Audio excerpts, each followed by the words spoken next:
Hi friends, ಹೇಗಿದ್ದೀರಾ ಎಲ್ಲರೂ? ಚೆನ್ನಾಗಿದ್ದೀರಾ? Welcome back to my channel moments with Shobha.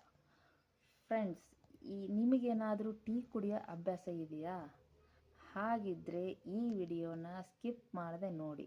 ನಾನು ಇವತ್ತು ನಿಮಗೆ ಈ ಎರಡು ಟೀಗಳ ಮಧ್ಯೆ ಇರೋ ಡಿಫ್ರೆನ್ಸ್ ಏನು ಅಂತ ಒಂದೇ ಒಂದು ನಿಮಿಷದಲ್ಲಿ ತಿಳಿಸ್ಕೊಡ್ತೀನಿ.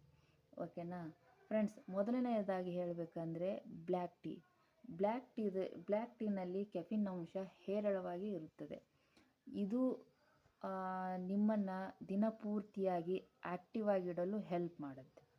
ಜೊತೆಗೆ ನೀವು ಯಾವುದಾದ್ರೂ ಒಂದು ಕೆಲಸ ಮಾಡ್ತಾ ಇದ್ದರೆ ಆ ಕೆಲಸದ ಮೇಲೆ ಫೋಕಸ್ ಮಾಡಲು ಹೆಲ್ಪ್ ಮಾಡ್ತದೆ.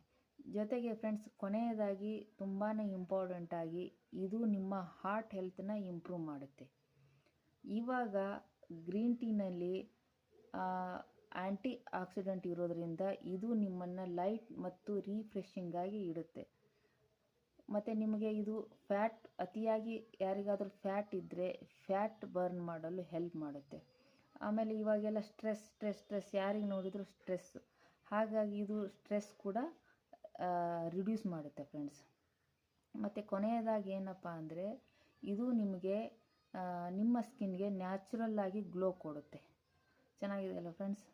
ನಾನೇನು ಹೇಳೋದಂದರೆ ಎರಡು ಟೀನೂ ಆರೋಗ್ಯಕ್ಕೆ ಒಳ್ಳೆಯದೇ, ಆದರೆ ಚಾಯ್ಸ್ ನಿಮ್ಮದಾಗಿರುತ್ತೆ ಅಷ್ಟೇ. ಫ್ರೆಂಡ್ಸ್, ಇವಾಗ ಹೇಳಿ, ಇವತ್ತಿನ ದಿನ ನಿಮ್ಮ ಕಪ್ಪಲ್ಲಿ ಯಾವ ಟೀ ಇರುತ್ತೆ ಅಂತ ಹೇಳ್ಬಿಟ್ಟು ನನ್ನ ಕಮೆಂಟ್ ಬಾಕ್ಸಲ್ಲಿ ಕಮೆಂಟ್ ಮಾಡಿ ಹೇಳಿ. ಓಕೆನಾ? ನಾನು ಮತ್ತೆ ನಿಮಗೆ ನೆಕ್ಸ್ಟ್ ವಿಡಿಯೋದಲ್ಲಿ ಸಿಗ್ತೀನಿ. ಅಲ್ಲಿವರೆಗೂ ಬಾಯ್.